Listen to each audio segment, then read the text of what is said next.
Breaking news here on CBS Sports HQ from college football, where Georgia is #1 in the AP Preseason Top 25 for the second year in a row. The Bulldogs received 46 first-place votes, outpacing #2 Ohio State, which had 15. The first poll reflects the new order in college football, dominated by the expanded SEC and the Big Ten.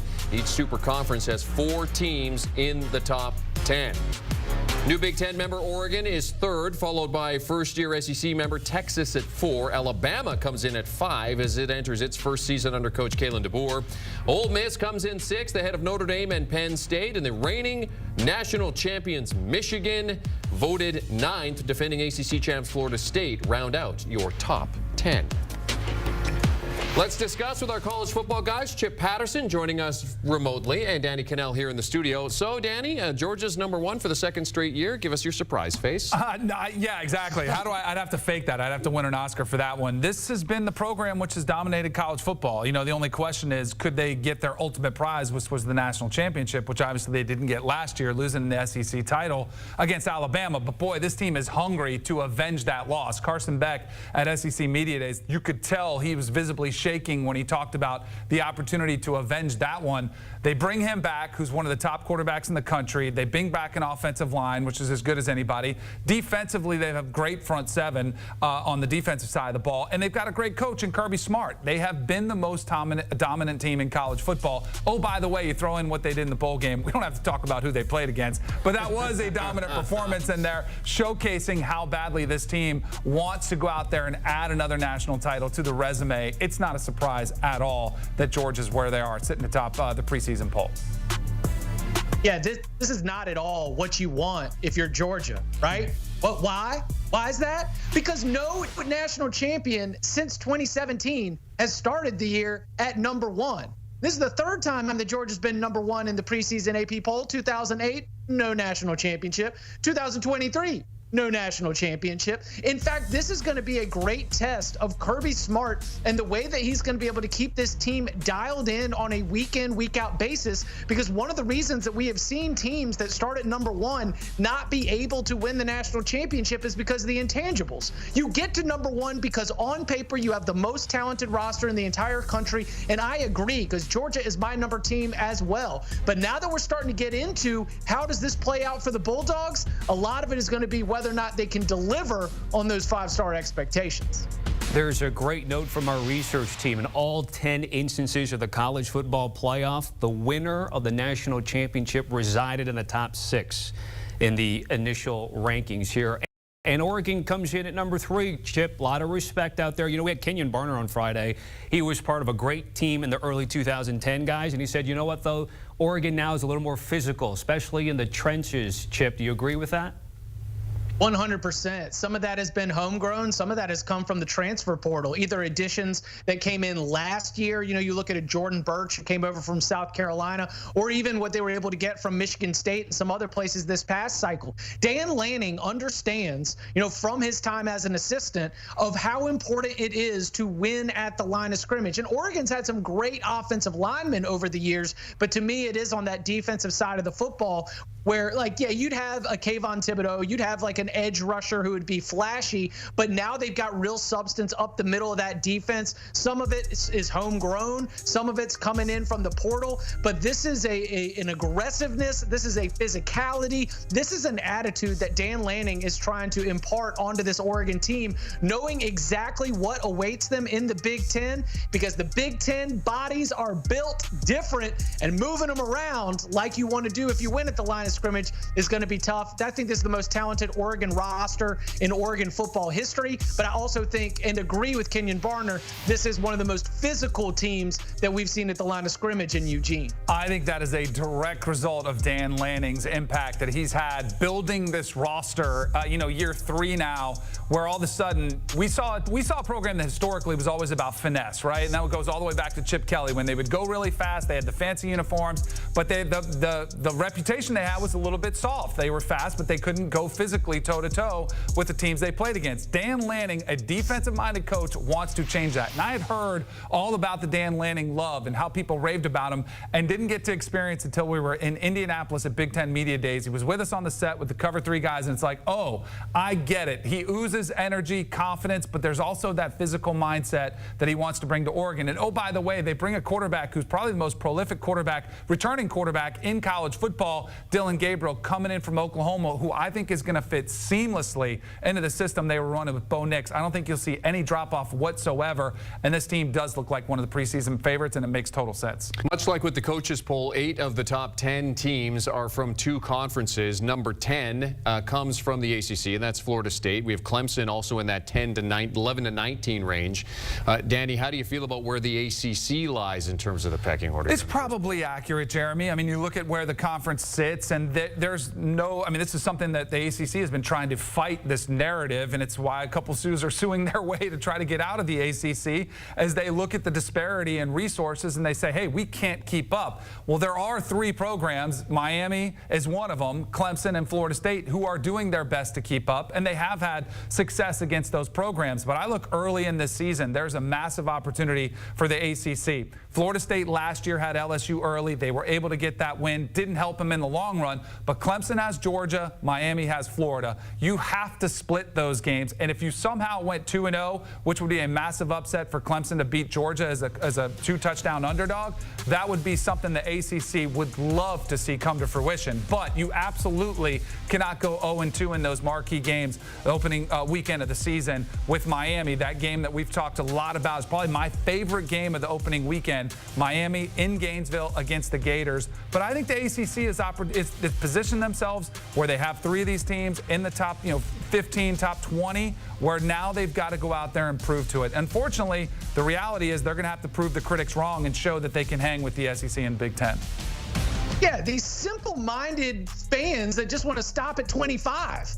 If we had a top 30 poll, if we had a top 40 poll, or if we had a CBS Sports 134, what you would find about the ACC is that the ACC has a really good sort of upper middle class, because even in this AP polling, sure, they've only got less than a handful of teams inside the top 25, but checking in right there at 26 is Louisville. Checking in right there at 27 is Virginia Tech. And checking in right there at 29 is SMU, coming off an 11-win season and undefeated conference record on their way out of the American. So are they lacking in terms of teams up in the top 5, up in the top 10? Yes, but we've got 7 teams that are right now in the top 30 of college football. And to me, I think that speaks to the fact that it is not an extremely top-heavy league. They've got their favorites for sure, but that next group, that next tier where you have everybody from NC State who made it into the poll to SMU who's just outside of the poll, some really strong teams and good contenders that could be a threat to the teams at the top.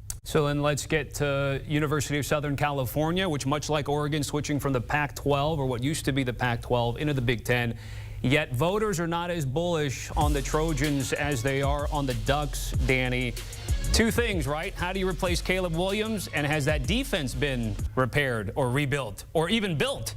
Tommy, I think they're yeah, exactly. I think they're actually overrated at 23 based on what they've lost and haven't done anything yet. And I think this is where you get in the back end, and either the coaches or in this instance the Associated Press, they start voting, and you look for a brand that's historically been recognizable. They say, you know what, I feel pretty safe putting them in there. But they were atrocious on the defensive side of the ball. And the one thing that stuck out to me when we talked to Lincoln Riley at Indianapolis was we asked him about the changes on the defensive side of the ball. He listed off the new defensive coordinator. He listed off the new linebackers coach, a new secondary coach. He didn't name one player. The last time I checked, the coaches aren't the one on the field tackling. I don't think the personnel has been upgraded that much at all. And you talk about the production they lost with Caleb Williams. He bailed them out of a lot of games. In a season which was underwhelming, it could have been way worse if Caleb Williams wasn't there.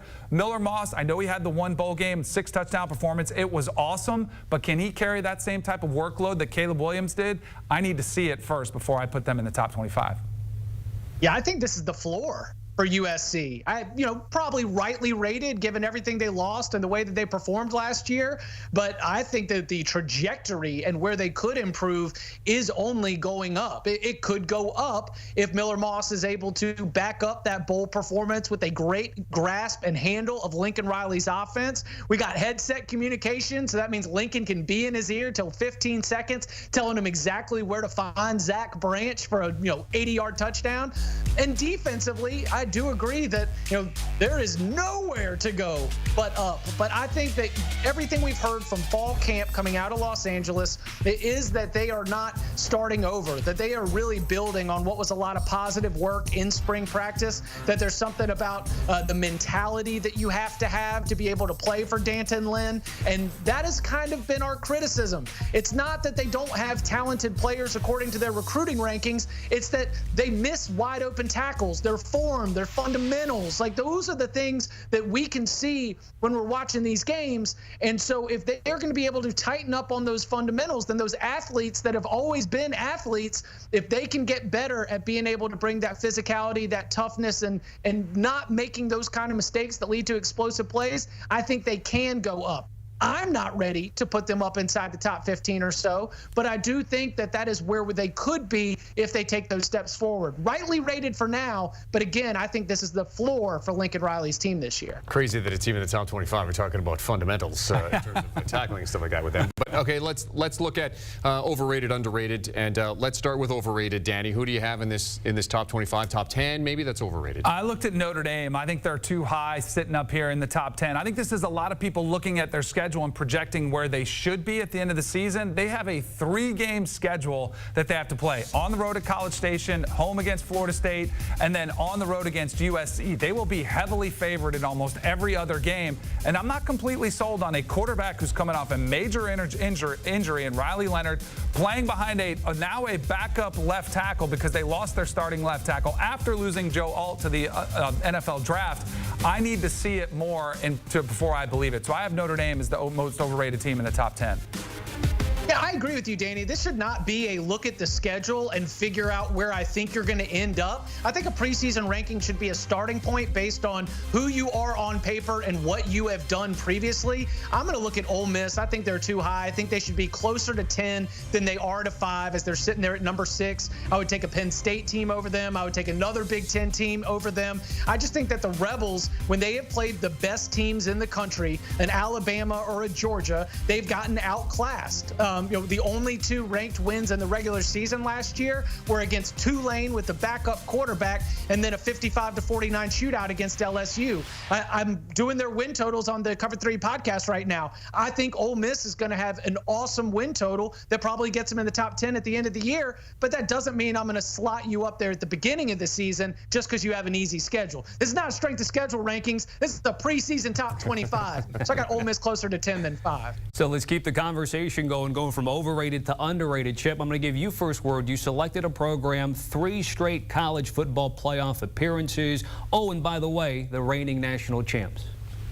Yeah, I'm sorry. Did Michigan lose every player that's going to the NFL? Because Will Johnson's going to be at the top of a lot of draft boards. Oh, he's still Ann Arbor. Mason Graham, Kenneth Grant, Donovan Edwards. I'm telling you, Michigan has been producing pros year after year after year. Were 13 NFL draft picks significant? Absolutely. I'm not picking Michigan to win the Big Ten for a 4th consecutive year. But to have them down at number 9, which is the lowest for a reigning champion since 2011, I think is disrespectful to the player development that has been there, a lot of it under Sharon Moore's guidance. So I think they're still going to be awesome at the lines of scrimmage. I think they still have some of the best players in America, and I think they've got an identity and a pedigree that is worth respecting a little bit more than the AP poll is. I put Michigan closer to Alabama in that 5-6 spot, not down there at the edge of the top 10.